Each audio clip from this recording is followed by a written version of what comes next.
Welcome to simple concept biology. तो dear student, mitochondria को कहा जाता है power house of the cells. अब ये माइटोकॉन्ड्रिया को power house of the cell इसी वजह से कहा जाता है क्योंकि माइटोकॉन्ड्रिया बनाता है एटीपी।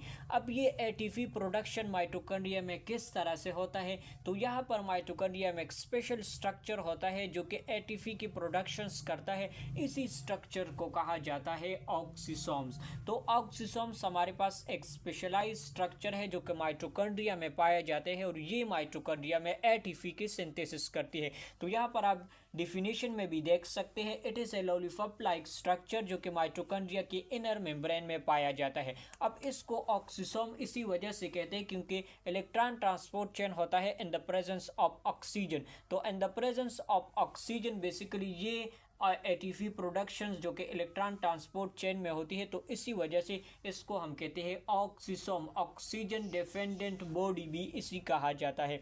यहाँ पर इसके डिफरेंट नेम भी है, F1 F0 particle, elementary particle भी इसे कहा जाता है और इसे रैकर पार्टिकल भी कहा जाता है।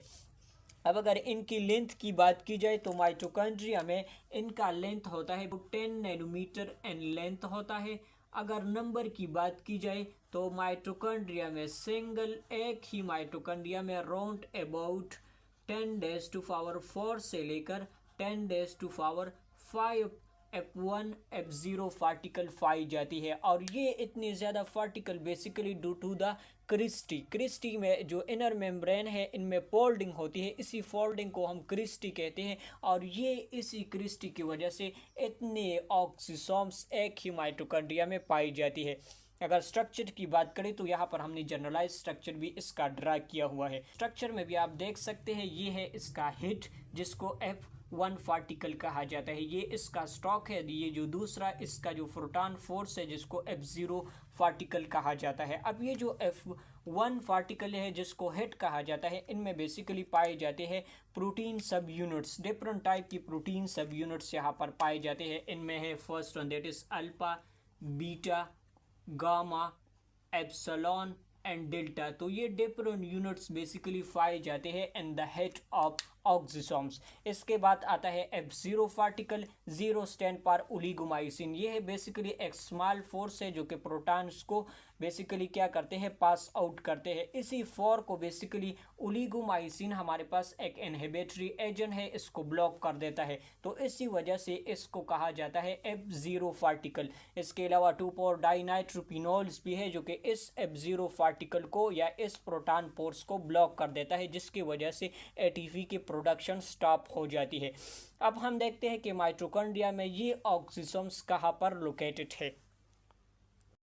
अब देखिए, माइटोकॉन्ड्रिया हमारे पास एक डबल मेम्ब्रेन बाउंडेड ऑर्गेनेली है। तो यहाँ पर स्ट्रक्चर में भी आप देख सकते हैं, ये है जनरलाइज स्ट्रक्चर ऑफ बैक्टीरिया। इसमें है आउटर मेम्ब्रेन, दूसरा है इसका इनर मेम्ब्रेन। इन दोनों के दरमियान ये जो स्पेस है इसको कहा जाता है इंटर मेम्ब्रेन स्पेस। अब ये जो इनर मेम्ब्रेन है ये हमारे पास स्पेशली इम्पॉर्टेंट है। इनमें बेसिकली फोल्डिंग इनविजिनेशन पाई जाती है जिसको कहा जाता है क्रिस्टी।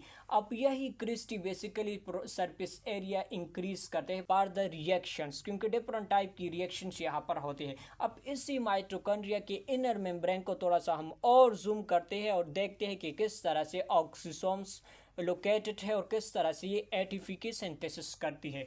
अब ये है हमारे पास इनर मेम्ब्रेन ऑफ माइटोकॉन्ड्रिया जिसको हमने यहाँ पर जूम ऑफ कर लिया है। अब यहाँ पर देख सकते हैं ये है लिपिड बाइलेयर्स, यहाँ पर प्रोटीन कम्प्लेक्स अरेंज है। This is complex 1, this is complex 2, this is complex 3, 4 and finally this complex it is called as complex 5।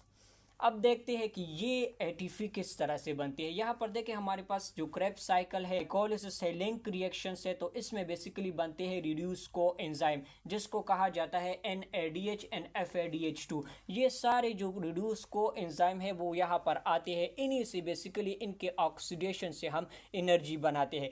तो यहाँ पर देखें NADH की जब ऑक्सीडेशन होती है तो protons along with the production of electron यहाँ पर रिलीज होते हैं NAD पॉजिटिव आयन।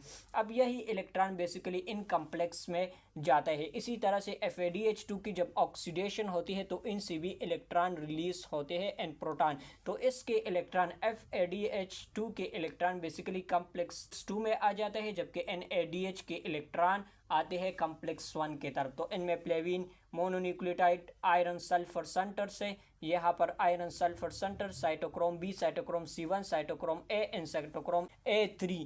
तो ये बेसिकली कम्प्लेक्स में डिफरेंट कंस्टिट्यूएंट है। तो ये देखिए यहाँ पर जब इलेक्ट्रॉन आ जाते हैं तो इस कम्प्लेक्स से बेसिकली यूबिक्विनोन्स के थ्रू एक मोबाइल कैरियर के थ्रू आ जाता है कम्प्लेक्स 3 में। इसी तरह से FADH की जो इलेक्ट्रॉन्स होते हैं वो भी पहुंच जाते हैं कम्प्लेक्स 3 में। कम्प्लेक्स 3 से basically mobile carrier cytochrome C से पहुंच जाते हैं कम्प्लेक्स 4 में, और इसी कम्प्लेक्स 4 के इनमें हमारे पास ऑक्सीजन है। ऑक्सीजन इस इलेक्ट्रॉन और से प्रोटॉन को लेता है, एट द रिजल्ट वाटर की प्रोडक्शन होती है। तो यहाँ पर देखिए ये इलेक्ट्रॉन बेसिकली जब इन कम्प्लेक्स में हम मूव करते हैं, इसका मेन मकसद है बेसिकली इसकी एनर्जी को हमने यूटिलाइज करना है। इसकी एनर्जी बेसिकली यूटिलाइज होती है पार द पंपिंग ऑफ प्रोटॉन। ये जो प्रोटॉन है इसको हम बेसिकली इसी इलेक्ट्रॉन की एनर्जी की वजह से इसको हम पंप आउट करते हैं from the matrix and to the inter membrane space. अब जैसे ही इलेक्ट्रॉन मूव करते हैं तो यहाँ से proton basically inter membrane space में पहुंच जाते हैं, तो वहाँ पर प्रोटॉन ग्रेडियंट डेवलप हो जाते हैं। यहाँ पर कम्प्लेक्स 1 से 4 प्रोटॉन, कम्प्लेक्स 3 से 2 प्रोटॉन एंड कम्प्लेक्स 4 से अगेन 4 प्रोटॉन पंप आउट हो जाते हैं। तो प्रोटॉन ग्रेडियंट कहाँ पर डेवलप होता है? It will develop in the inter membrane space. अब ये जो प्रोटॉन्स है इनके लिए सारा जो मेम्ब्रेन है ये इम्परमिएबल है, इसको अलाउ नहीं करता। तो ये प्रोटॉन बेसिकली पहुंच जाते हैं कम्प्लेक्स 5 में। तो कम्प्लेक्स 5 वह जगह है जो कि इसको अलाउ करती है। इसकी मिसाल ऐसी है जैसे डैम में बिजली को बनाया जाता है, तो वहाँ पर बेसिकली वाटर को एट द हाइट रखा जाता है। तो ये प्रोटॉन बेसिकली ऐसे वाटर है जो कि एट द हाइट पर लोकेटेड है। अब इसी वाटर को जब हम डैम में टरबाइन से पास करते हैं तो इनकी एनर्जी को यूज़ करके हम इलेक्ट्रिसिटी बनाते हैं। इसी तरह से ये प्रोटॉन यहाँ पर जब आ जाते हैं तो ये है F0 पार्टिकल, जिसको हमने प्रोटॉन पोर्स का नाम भी दिया। तो ये प्रोटॉन पोर इसको अलाउ कर देती है। जैसे ही ये अलाउ हो जाती है तो ये आते हैं इस स्टॉक में, और ये जो F1 पार्टिकल है जिसको हेड ऑफ द ऑक्सीजन भी कहा जाता है, ये है टरबाइन। तो ये टरबाइन जिस तरह से डैम में इनके रोटेशन होती है तो इलेक्ट्रिसिटी बनती है, इसी तरह से